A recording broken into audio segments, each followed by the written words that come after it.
Greetings, Trovian. This is Market of Defiant Few, and I'm here to show you how to get a nice even pool of water like this, and not like this, without having to fill the entire surface of the pool with water blocks or melty ice, which would be really expensive. With a little bit of effort, this is actually going to save you a ton of water. You'll find these blocks, instead of going after them in the gardening bench, you're going to go and get water blocks out, or melty ice blocks, excuse me, out of the cube converter. You can also use scaffolding to do this.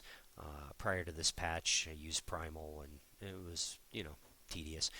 So what we're going to do is we're going to fill this pool with a grid, an empty pit with a grid, skipping one row in between, and making sure that your edges meet up will make it a lot easier. If you have leftover spots, like if you don't want a square, if you have leftover spots like that, you'll have to fill in a water here after the fact, which isn't a big deal. You're still going to save yourself a ton of water blocks. And then we're going to go ahead and lay across this grid these new melty ice blocks.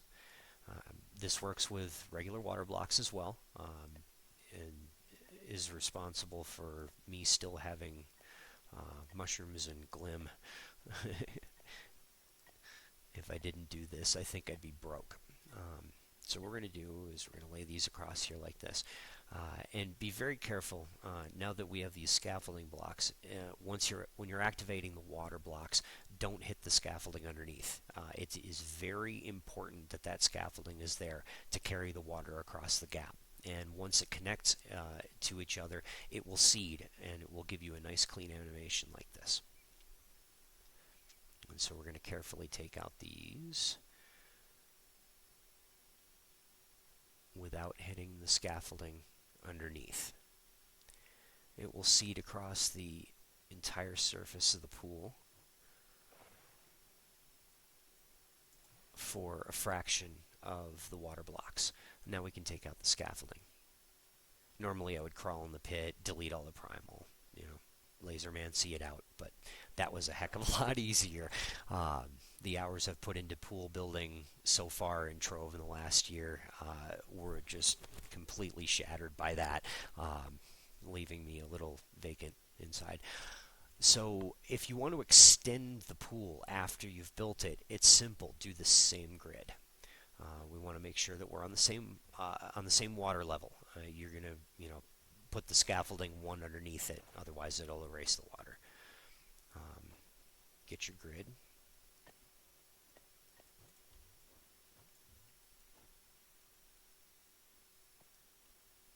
If I can build. Yeah, apparently I can't.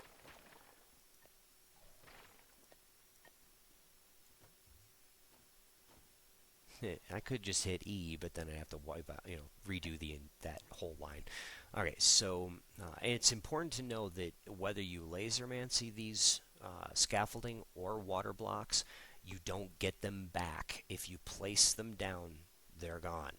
So whether you laser them or use E to activate them, they won't come back to your inventory. So be aware of that. We're going to take out our barrier here. Open up the pool.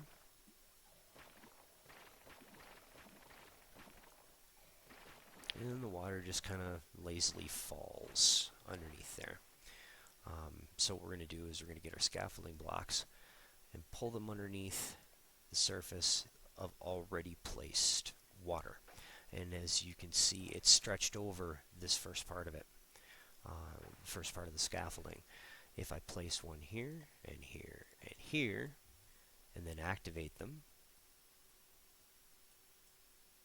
boom. It matches up with this edge and flows across the scaffolding, making you a nice, clean, evenly animated pool.